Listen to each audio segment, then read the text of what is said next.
Chapter number 9, The Secret Garden. This is an extract from Franz Hodgson Burnett's book, The Secret Garden. 10 years old, Mary Louise was born in India. Sadly, her parents died, and her uncle brought her to Yorkshire, England. Living in her uncle's large house, she hears stories of the secret garden, surrounded by walls, locked for the last 10 years, which nobody can enter. One of Mary's friends is a pet robin belonging to the gardener. One day, the robin helps Mary find the key to the lock and enters the secret garden. Mary heard a chip and a twitter, and when she looked at the bare flower bed at her left side, there was a robin hopping about. "You do remember me," she cried out. "You do. You are the prettier than anything else in the world." The robin allowed her to draw closer and closer to him and bend down and talk and try to make something like robin sound. As the robin hopped about, she saw him hop over a small pile of freshly turned up earth. He stopped on it to look for a worm. The earth had been dug by a dog who had made a quite deep hole. Mary looked at it and saw something buried in the soil.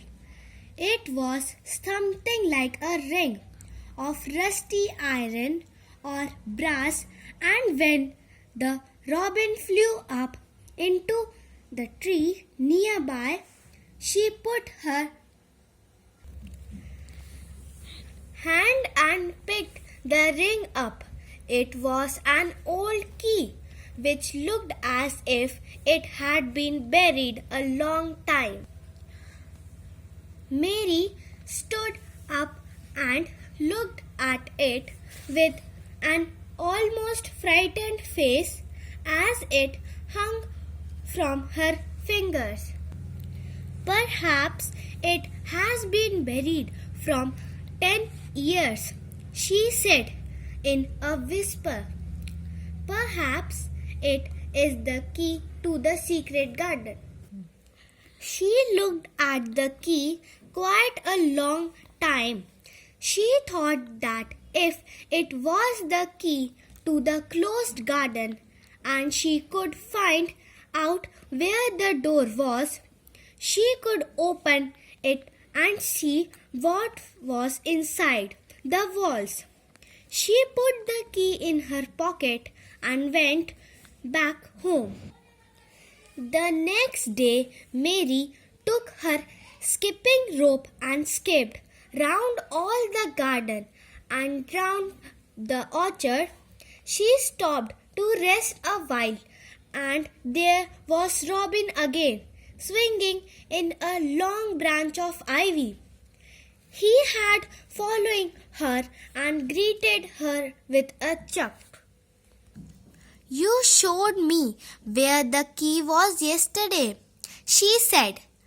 "Show me the door today, but I don't believe you, no." The robin flew from the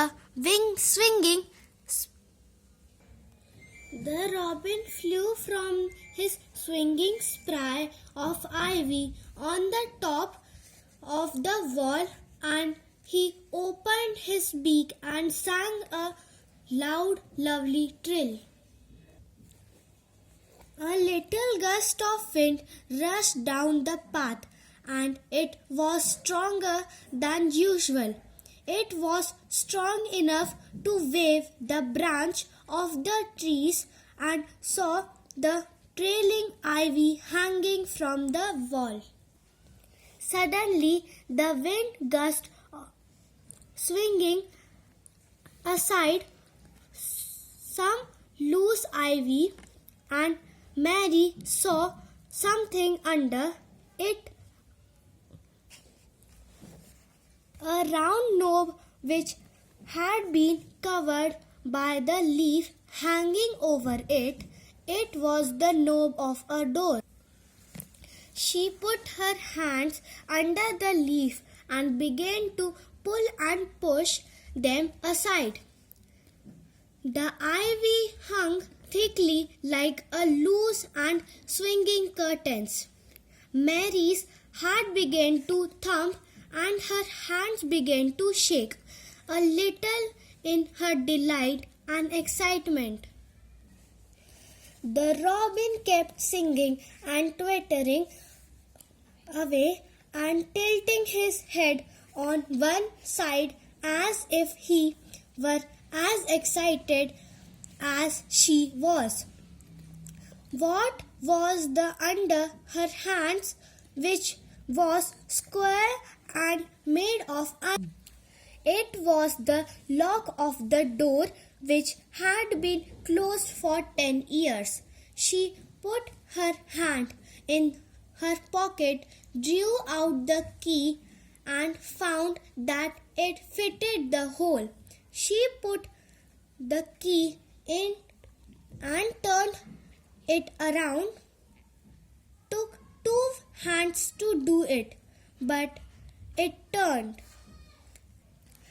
And then she took a long breath and looked behind her up the long walk to see if someone was coming. No one was coming.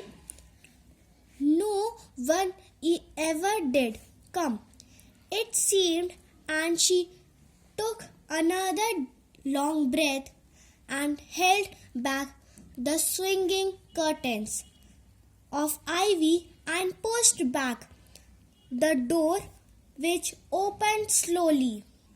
Then she skipped through it and shut it behind her and stood with her back against it, looking about her and breathing quite fast with excitement and wonder and delight.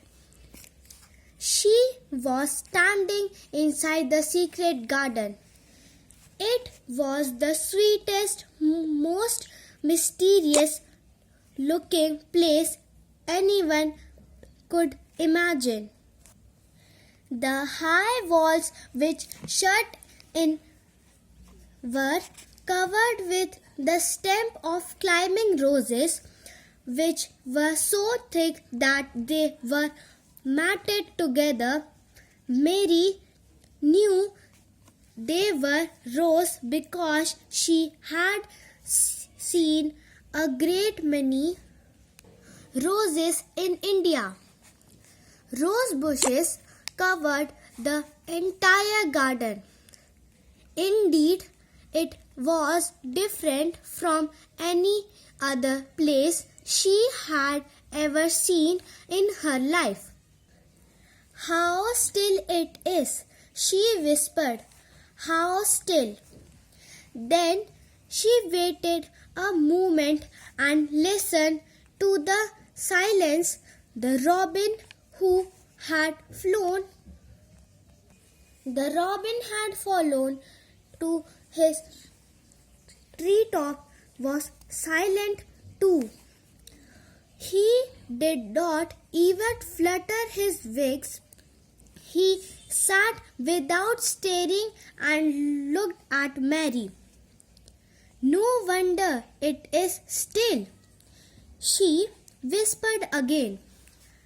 "I am the first person who had spoke in here for 10 years.